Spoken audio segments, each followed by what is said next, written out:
Here. Roll call is complete, Madam Mayor. Thank you. We'll move on to welcome. I'm glad to see everybody here. I see those people who are online. The only announcement I have is about your EPA groundwater meeting, public meeting that's tomorrow night, August 5th at 6 in the Ponderosa room. Does anyone else have any announcements? Okay, then we will move on to approve the regular council meeting from meeting 1681 from July 21st. Make a motion to approve minutes 1681. Second. Okay, does anyone have any corrections or additions? I'm not going to vote because I wasn't here. Okay.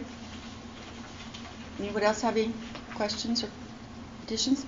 Any public comment on the minutes from July 21st? Public comment? Public comment? Then all in favor of approval of the motions? Aye. Opposed? A motion carries, minutes are approved. Brings us to department heads. Sam is sick. Justin had the day off. Cody has been working a lot of overtime, and so that only one we have is actually finance, but since we have the preliminary budget on the agenda, we will move on to committee meetings reports, which there's a fire report. Yes. Libby Volunteer Fire Department responded to 7 calls in the month of June 2025.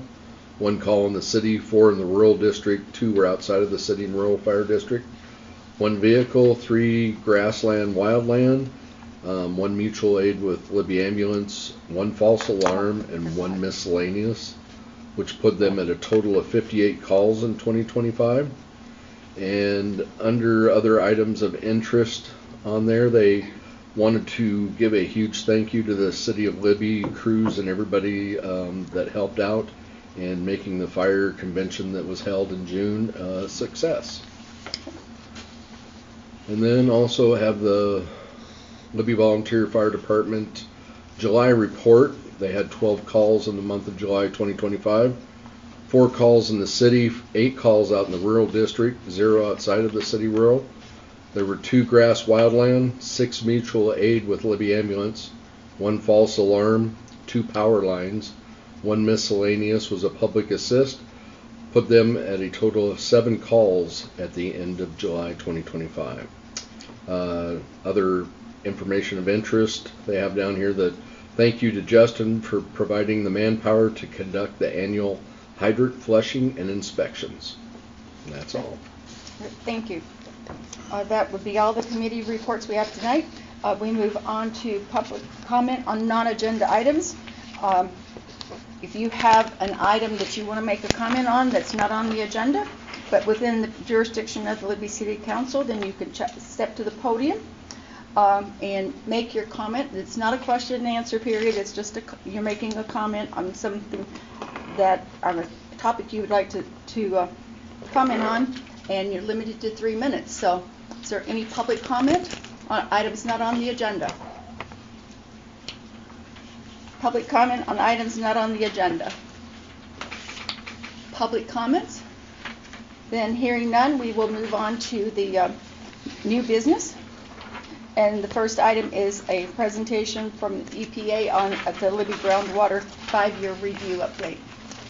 And I'm sorry for those online, we won't be able to share this presentation with you tonight. Hopefully the owl will pick up some of the presentation. Microphone? It should be. Okay, perfect. Good evening, everyone. My name is Jason Raffy. I'm a project manager with EPA out of the Helena office. I am the project manager for the Libby groundwater site. I've been with EPA for about 1.5 years, but for those who do know me, I've been on the Libby asbestos site and Libby groundwater site with the state for about 4 years, and I have about 10 years of general superfund experience.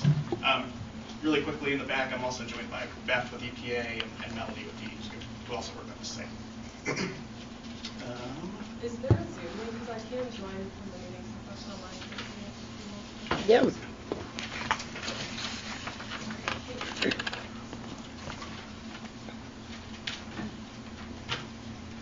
you want to do that real quick? Or do you guys Would you like us to try to do that? Would you Jump like on me the to join Zoom? so people online can see? Sure. Okay. Well, wait just a minute. We're trying to connect it so you'll be able to see the presentation for those online. So Just give us a few minutes.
Thank you, Beth.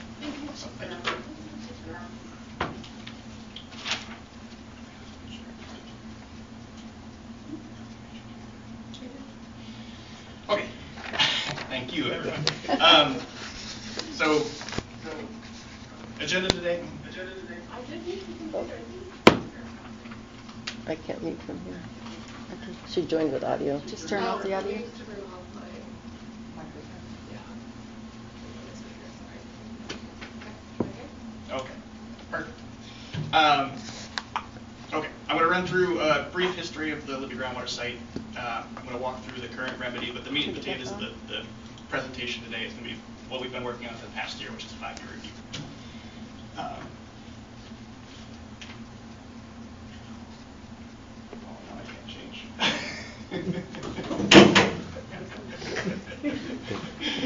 Oh, the struggle. So, really quick, site boundary. The boundary primarily follows the the maximum extent of the contamination plume. It goes from IP's property in the south, which is on the port property, all the way up to Riverfront Park, right next to the river. On the west side, it's bound roughly by the city boundary with the county, and on the east side, kind of on that southern portion, it's bound by Dakota Ave. On the northern portion, it's bound by Montana Ave. So fairly big contamination plume. This is really just to visualize kind of what's going on in the ground. And really quick, when I say NAPL, it means non-aqueous phase liquid, but really it's creosote, big creosote. So on this image, you'll see some like three gray colors, right? You'll see a dark black, you'll see a dark gray, and a light gray. The dark black is your NAPL. That's the creosote. Creosote's generally heavier than water, so it's going to want to sink. It's going to find the path of least resistance, the lowest spot it can get to. Sometimes it's going to be in some clay lenses within the upper or lower aquifer. Sometimes it'll settle onto this intermediate zone. Sometimes it's going to settle all the way to glacial tip. And really quick, the upper aquifer extends from where you hit groundwater, which is anywhere between 5 and 30 feet below ground, to about 70 feet. That's primarily made up of sand and gravel. Then we have this intermediate zone. We call it a leaky aquitard, but essentially that just means it's a really tight formation. There's a lot of silt, there's a lot of clay, water doesn't really want to move through it. But it's got some areas where there is some sand, and it does allow water to pass through. It also allows the creosote to pass through. Then you have the lower aquifer that extends about 110 feet to 190 feet. That's your sands and gravels. And then below all of that, we have this thick glacial clay. Nothing's getting through that. No water down there. So after the kind of the dark black NAPL, you'll get to this light gray section. This light gray section is essentially just a smear layer. This is the path that the NAPL took to get to where it ends up. What it includes is mostly residual NAPL, residual creosote. It's when The creosote worked its way through the ground. It wound up sticking to some of these sands, sticking to some of these gravels. It kind of remains there. And then the light gray is what we call a dissolved phase. So creosote's made up of over 100 different types of chemicals. When creosote interacts with the water, it wants to fuse. These chemicals want to bleed off of the creosote. And it weathers the creosote, but it also gives these chemicals to the water. So you wind up having naphthalene or benzene dissolved in the water that's also contaminating. You don't necessarily see it, right? You can see creosote. You can see, think of like gasoline sheens on your water, right? That's very similar to what apple looks like. This dissolved phase, you won't be able to see it. You'll probably smell it, but you probably won't be able to see it. But it is still contaminated.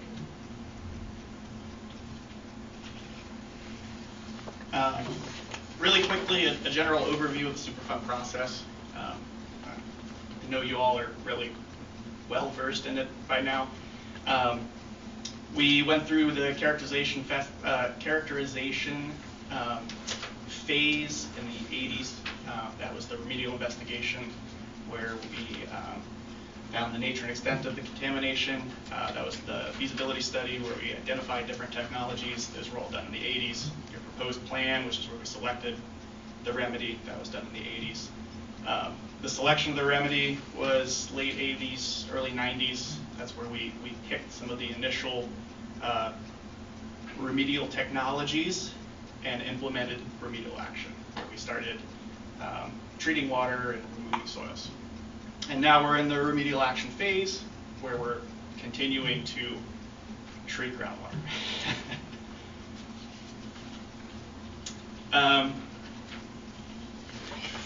There's a lot of words here. This is just meant to be brief. There are 2 operable units on the site. For those of you who know Superfund sites, we break sites down into operable units to sort of manage the extent of contamination in the cleanup itself. And these operable units sometimes are spatially. For example, Libby asbestos is spatially. You have Libby is OU4, Troy is OU7. For this specific site, it's broken down by types of remediation. So operable unit 1 is the human exposure pathway. And then operable unit 2 is the source areas themselves. So operable unit 1, the primary goal of the record of decision at that time was to reduce human exposure. And that was done through primarily 2 actions. One was the implementation of the city well ban ordinance, and the other was a bywater plan, where residents were paid to use municipal water instead of their irrigation wells. Operable Unit 2 addressed the source areas. So that identified areas to excavate contaminated soil, consolidate contaminated soil, how you would treat that soil. It also identified how you would treat the groundwater. What was left out of the initial record of decision in OU2 was the lower aquifer. So at the time, there wasn't enough information collected to make a decision on the lower aquifer, so they deferred it to a later date.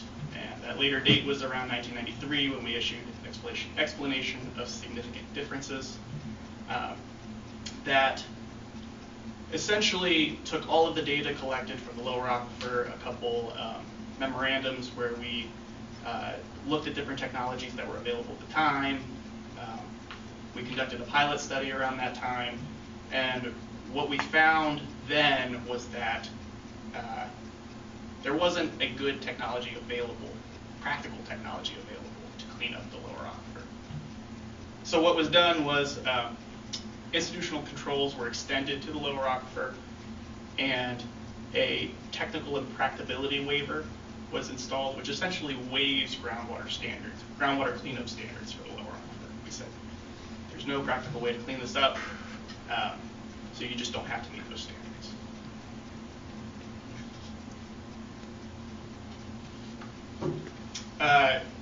quickly, soil excavation, we removed roughly 45,000 yards around 1990. That was then moved to expanded land farm. The land farm was the treatment cell. So bacteria found in the soil, sunlight will naturally break down contaminants. What you essentially do is you water the ground, you till it, and the contaminants break down. Those contaminants are then moved to a land treatment unit or a corrective action management unit, which is essentially a landfill. Unfortunately, the one thing that doesn't break down are chemicals called dioxins, so those do have to be managed to perpetuity.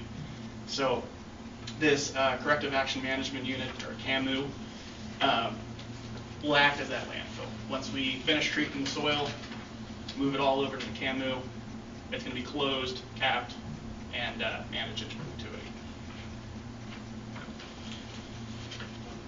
The initial groundwater treatment system was a biosparging system where we injected oxygenated water into the groundwater. This was discontinued in the early 2000s, mostly because it wasn't any more effective than the natural breakdown of the chemicals. Essentially, we just couldn't saturate the water enough with oxygen to, I guess, speed up the process. The other component of the treatment is this source area extraction and treatment system. It involves separating oil from the water. It pulls contaminated groundwater from the ground, separates the oil from the water. It runs it through these bioreactors, which treats the water, and then re-injects that back into the ground. Since the time we started running this, we've treated about 40,000 pounds of contaminated water. We've removed about 38,000 gallons of creosote from the ground. And this system has recently been shut down to make way for the new remedy. So in 2020, we amended the OU2 rod. So because the old remedy wasn't necessarily working, we decided to go back to the drawing board and see if there was a new way to do this. And it's still an in situ biosparging system, but this, instead of injecting oxygenated water, you inject oxygen itself. I mean, you can get more oxygen in the ground just by pumping it into the ground rather than trying to saturate water and putting that in there. So it stimulates the natural breakdown of contamination. It also increases the weathering rate of the napple. So it also, helps break down that creosote and gets it from this oily substance into essentially a tar in a faster process.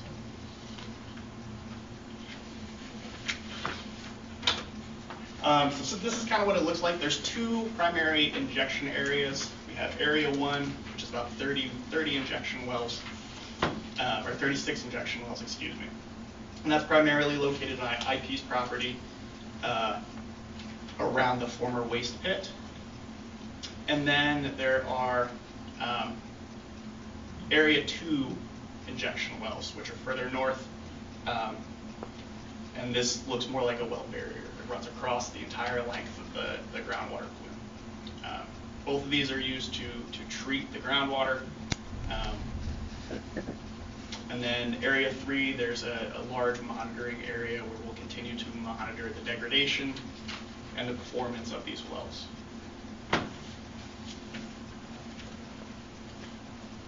All right, what I wanted to talk about.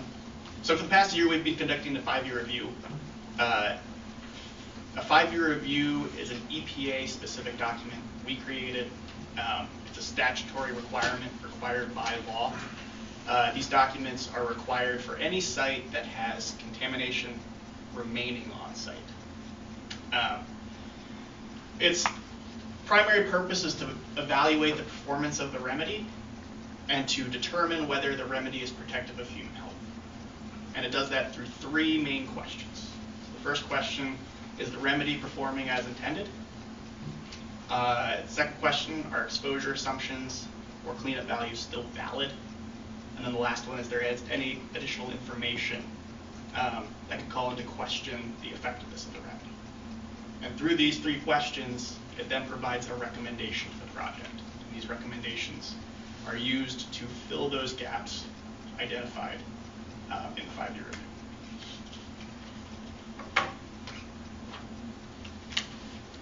review. This is just a breakdown of what you'll see in the 5-year review.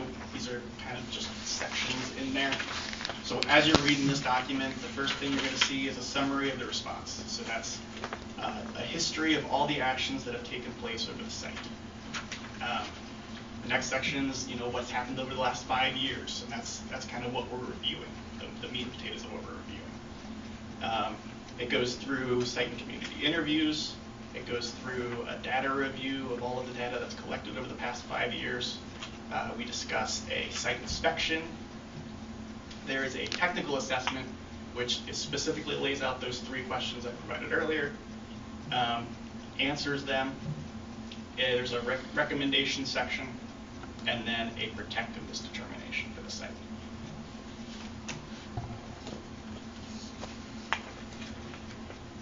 So real quick, the findings. Generally, what we've seen is that institutional controls, or these are non-engineered controls, right? These are things like deed restrictions or covenants. They're generally limited.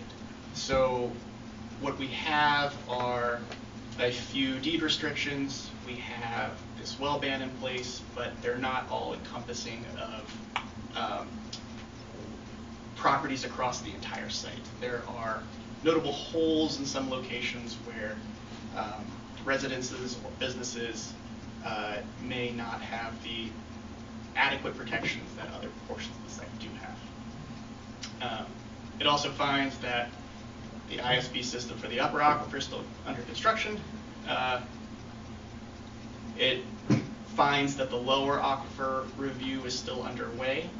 So this 5-year review, we decided to take a more thorough look at the lower aquifer. Because there wasn't a whole lot to build off of from previous 5-year reviews, that review has taken a bit longer than anticipated. And a complete review wasn't finalized before the publishing of this document. So I'll get into that in a minute.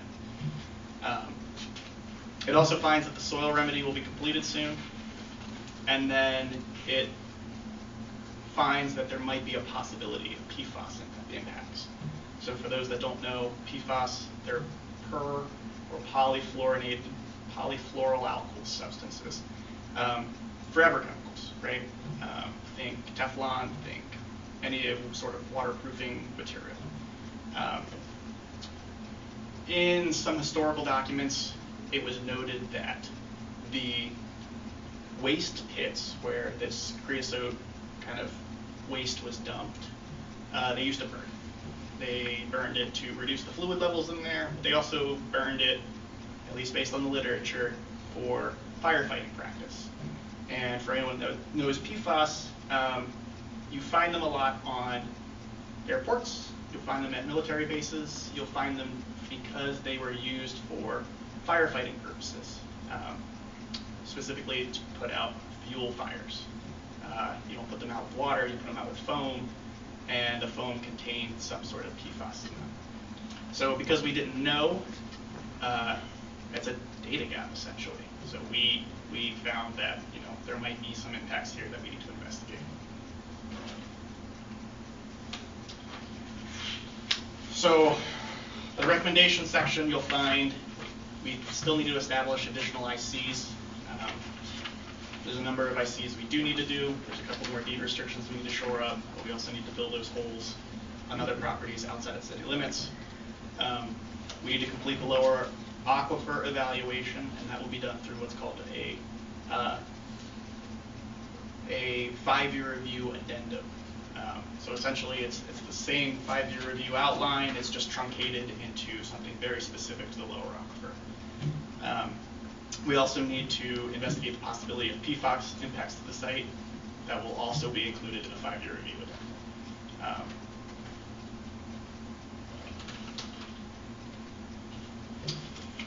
So quickly, protectiveness determination, there's also a lot of text on this, but really the purpose of this slide was just to show you what it looks like. It looks exactly like this in the document. So if you want to read the 5-year review and just scroll down to the protectiveness determination, it's really easy to find.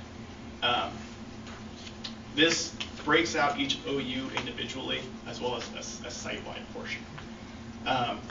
So for operable unit 1, that was the human exposure, or reduced human exposure OU. Excuse me. It found it found that the operable unit was short-term protective. Essentially, that means that at this time there's no known exposures for human exposures, but there's the potential that there could be, and that's primarily related to the ICs in place not being fully encompassing for the entire site. So there's still those portions outside of city limits that do need protection. For operable unit 2, we have a protectiveness deferred decision determination. What this essentially means is there's not enough data to say one way or another if it's protected. And the primary reason is, number 1, the PFAS, and number 2, the lower aquifer. So until both of those are done, this determination is going to remain in place. What this also requires is that we do need to do an addendum before the next 5-year review.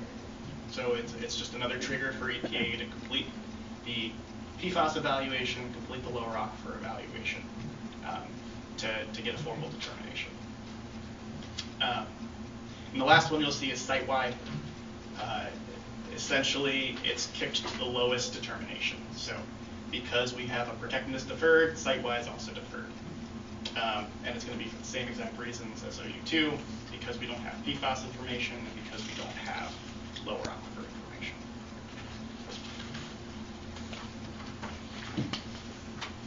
So, next steps. EPA is going to complete the 5-year review addendum.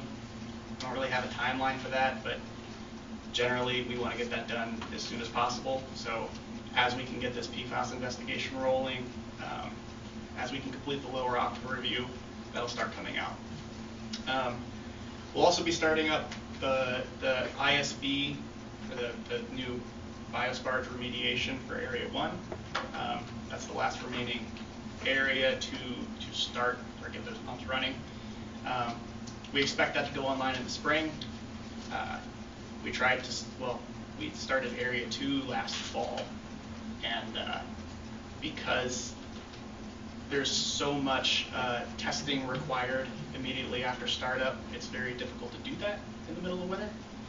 So we decided to defer it until spring to get that all started. And then finally, we're going to be closing the land farm and the CAMU. We should start seeding the land farm this fall, and closure of the CAMU to follow soon after that. So, any questions?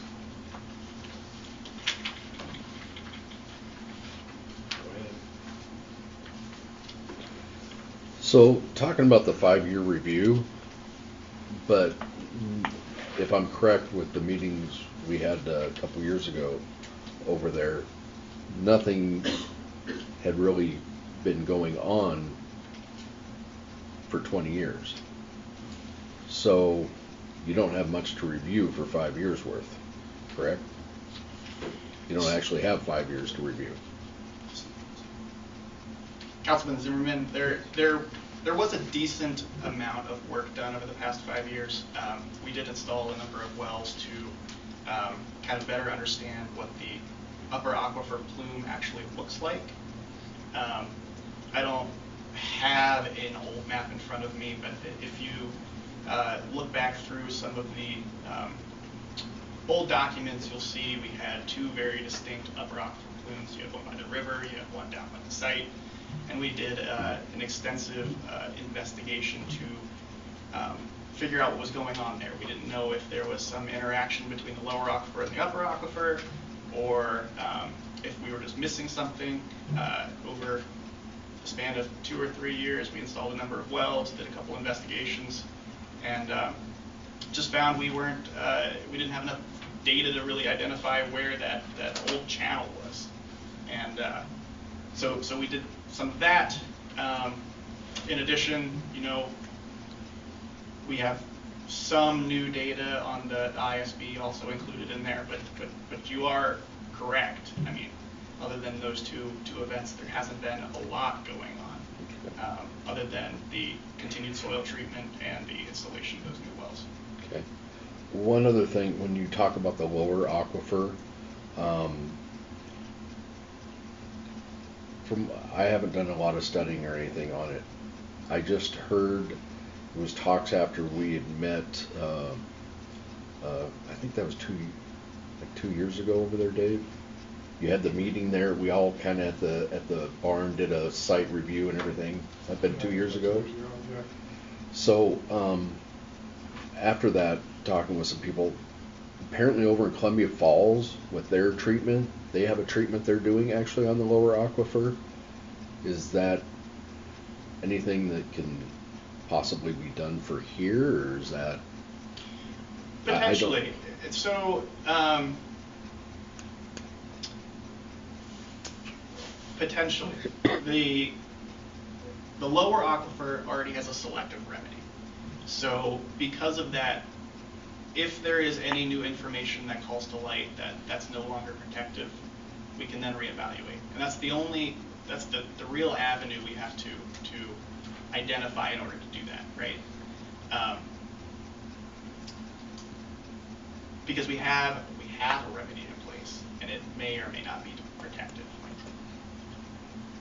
If it's not, then we have to go through another, it's essentially kind of a whole nother Superfund process, right? You're kind of back to square one, where you need to do an investigation to make sure you have all the information you need to make a decision, and then you need to look through any potential technologies that could be applied to the situation, and then select one, right? So it's not as easy as this site's doing something, can we do that? There's a lot of in-between steps to get there, and yeah, I just like I said, I'm not a chemist. Like I said, haven't done any research on it or whatnot. I just remember that being there, and I thought, ooh, maybe there was something that can be done then with the lower aquifer now to protect it or do something more on the cleanup. So that's why I just wanted to ask, since we were talking about it. Appreciate it. Thank you. Okay. Any other questions over on this side? Okay. So with the recent drilling of a few wells on the site, how's that affected the plume? We haven't seen any change in plume characterization so far. We'll continue to monitor all of the surrounding wells in the area. If there are any changes, we'll make modifications as necessary. How was, if this was a Superfund site, how was those wells allowed to be drilled? Why was that not put into the land deed, where else it might be, to stop this protection, to protect the public? The deed restriction wasn't as restrictive as we had hoped. That's essentially. Drop the ball. Is that what we're going to say? And then with the technical impactability waiver that was given back in 1980, whatever it was. So now, like Mr. Zimmerman had said, that now we have the technology to do that, and yes, you say there's a remediation in place, but if the lower aquifer and the upper aquifer to be cleaned, then we could have wells. We could water our lawns with wells if they were cleaned. So why wouldn't that be the end result, to clean up the pollution instead of just cap the pollution? I mean, I know the EPA stand is the solution to pollution is dilution. So wouldn't the end goal be to remove the pollution? If we find it's not protective, yes. The end goal would be to remove what we can. Any other questions from the council? And I will open it for public comments. You can sit down, Jason. So step to the podium, state your name and address, and make your comments. I will remark that if you want to have a question and answer session with the EPA, you need to contact them outside of this meeting and have that get that information. Mr. Orr? So, I think the Councilman Taylor was talking about the wells drilled by Noble. Now, these are not residential wells, these are industrial wells. They move a lot of water. And so, when he says EPA dropped the ball big time by allowing those wells to be drilled. It's right in their paperwork that they allowed them to be drilled. They knew about it. Now, yeah, you guys don't answer questions. You won't let me ask the EPA questions. I would like to comment. I like seeing my pictures in your information there. The red and white machine. That was me. Dave Cosgrove and I were young men when this was all starting out. And when was it starting? So, one of the things I want to know, one of the things I want to comment on is that you guys took action with IP without really reacting to the comments that I proposed there. The big thing is, why is the city of Libby getting a big pile of money when they're not even the injured party in this? The people of Libby are the ones who do not have access to their natural resource anymore. People of Libby are the injured party. And yet you guys are stealing our money, and we call it feeding the sparrows through the horses. We do get a little bit of it, but not much. What you guys have done is not right. You're not taking care of the people you claim to serve. And so I think you're doing it all wrong. I think the EPA understands that. But you used an attorney who had been fired by the city to do that negotiation. By a unanimous vote of council, Alan Payne had been fired by the council. Now, any negotiations he didn't do for the city of Libby because he had been fired. You guys did that improperly. You did it illegally. It's not a binding issue. I hope you guys understand that. I hope you guys understand that. Any other public comments? Any other public comments? Public comments? Seeing no public comments, I'll come back to the council table. If the council has no other comments or questions for the EPA, then we would move on to the approve the preliminary budget approval. Thank you, Jason. Appreciate it. Thank you. So, approve the preliminary budget for 2025-26. The budget committee has been meeting over the last couple of months. Leanne has been working on the figures as they come in from the state agencies on revenue side, evaluating the expenditure side for any changes that need to be made. There's not a lot of huge changes in this budget. We do start with the expenditure side. We start where we were last year and then adjust as we see the changes that need to happen. Do you have any comments to make, Leah? Madam Mayor, Yes. just a few. For the expenditure side, the biggest differences this year was electric. Phone prices have went up. Gas price, I did add a little more to the gas. It was more just the normal everyday functionings. And the other increase was with excuse me, wages. Wages was the first one that I always start with, is once we get the CBA done and go in and put the wages and then go from there. But everything else I just carry over. I don't think we had any really big changes this year. Okay. Any member of the budget committee want to make a comment about the process? Or Thank you, Leanne, you worked extremely hard Thank you. and paid. Okay. Okay.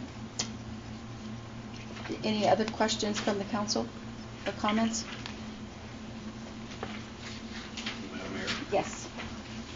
The biggest one that sticks out to me, I know Leanne already addressed wages, but why do we have a 48% increase in cemetery service wages? That one actually was not an increase. I had to go back and look at that. It wasn't identified last year, but it was on our salary matrix because we're trying to get extra help during the summer. So that was actually put into that budget for 2 more seasonals if needed, or to help the street department get an extra person. Okay. And when I looked at that, why did that go up? I had not got it on the budget last year, even though it was. But that's what that was, if it was needed. Any other questions? Okay. Entertain a motion to. Make a motion to approve the 25-26 preliminary budget. Second. Okay. Since we've had comments and questions from council, I will open up to the public comment. Any public comments regarding the 2025-26 preliminary budget? Any public comments? Public comments? And I'll bring the discussion back to the council table, seeing no public comments. There is a couple of comments I would like to make related to the process of the final budget. The preliminary budget can be changed any point up to approving it as a final budget. Okay? We will be doing a PowerPoint that goes through the process that we went through in order to create this budget, identifying the increases, the taxes, information. There was also, I put it each of your table, and I'm asking, this is kind of complicated to explain, and I'm only bringing it up because we will be looking at a resolution that will change us from mills to dollars. And that is a part, if we make that change, it has to be part of our budget process. And I didn't want you to be blindsided by this resolution that nobody had ever heard of before. It is part of the 3 property tax legislation actions that were taken toward the end of the legislative session. Your packet has the procedure that we currently use for calculating the levy.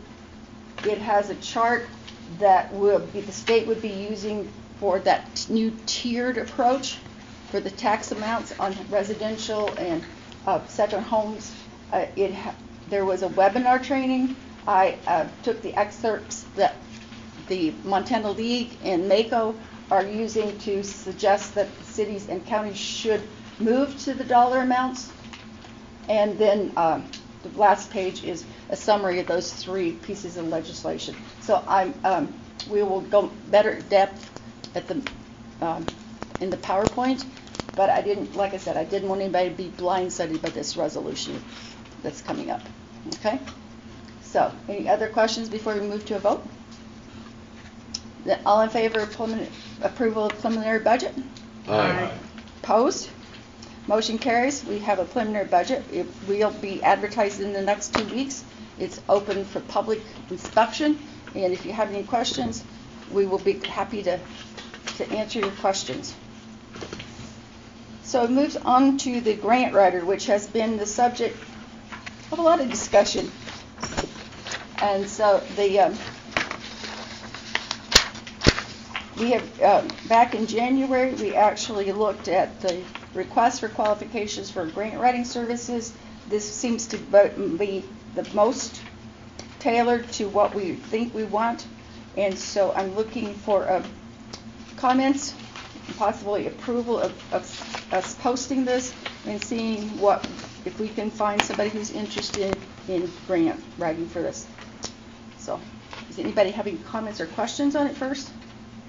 I would just say that in the schedule selection process, first paragraph, said a list of candidates for grant consultants will be created by April 3rd, 2025.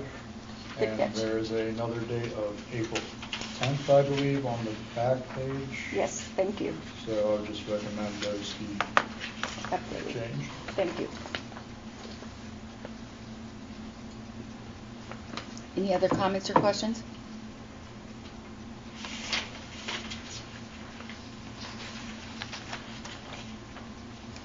Okay. I did put it on as a discussion, so I will put it on for an action item in the next meeting. Is there any public comment on this grant writer request for qualifications? Any public comments? Mr. Orr?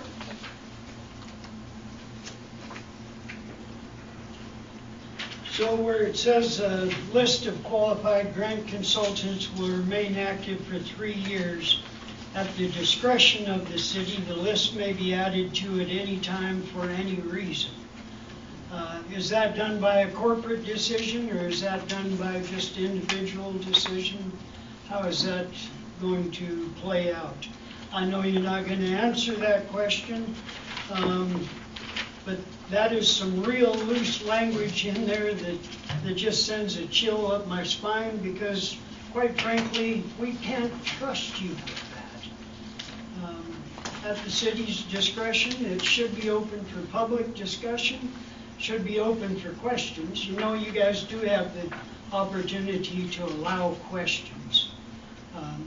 I've been studying your charter, and I've been studying state law, and you guys can answer questions. You can even look at the people talking, but you won't. Any other public comments? Other public comments? Other public comments? Seeing none, then we will put this on the agenda for action item on the 18th.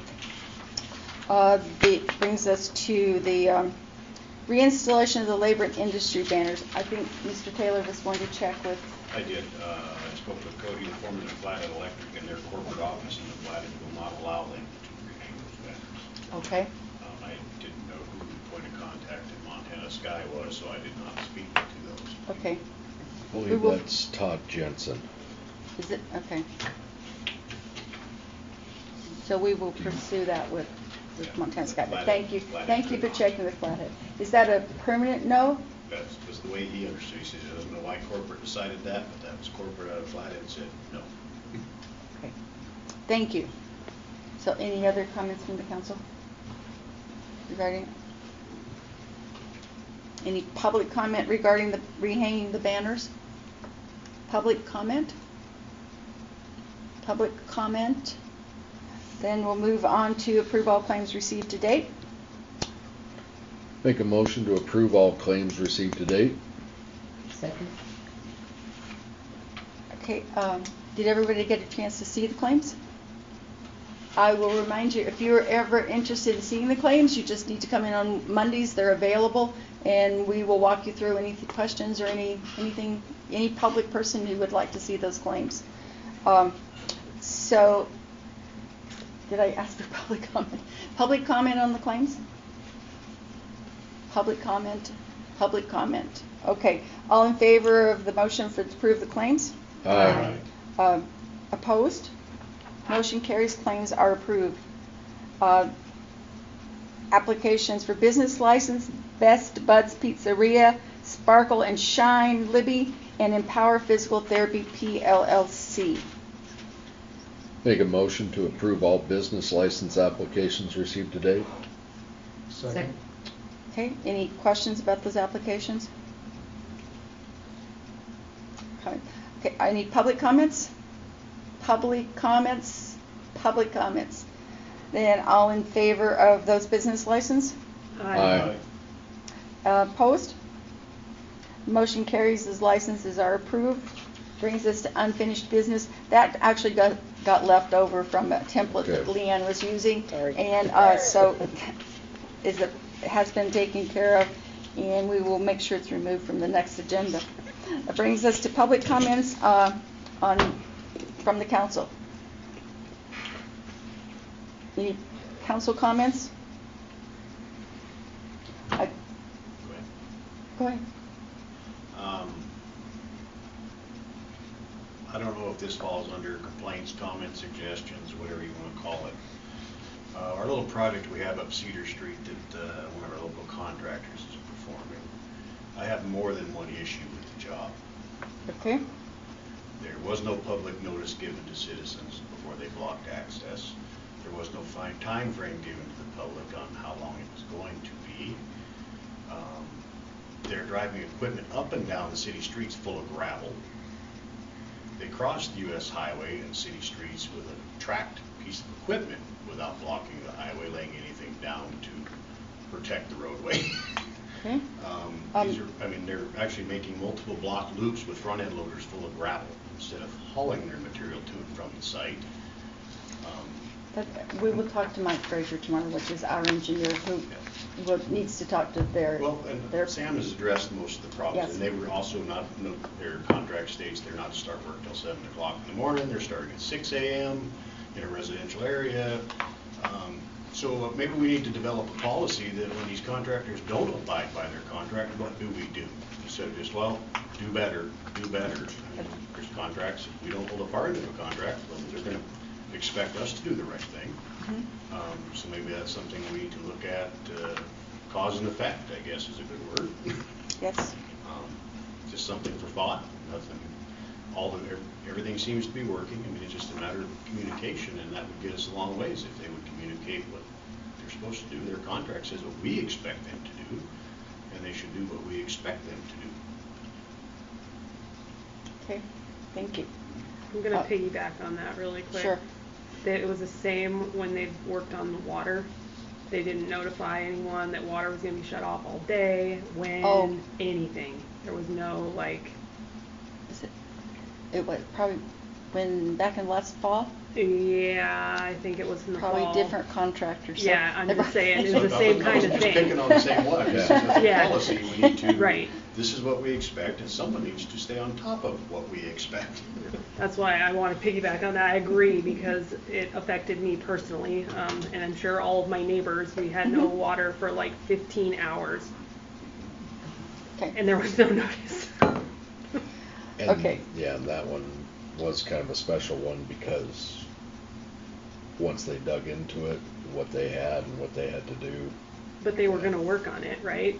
They were already going to work on it. Work on it, but they did not realize, that's part of our problem with some of our systems around here that does happen is you shut it down. Okay, let's say you have 3 or 4 valves and you think you're shutting off just this block.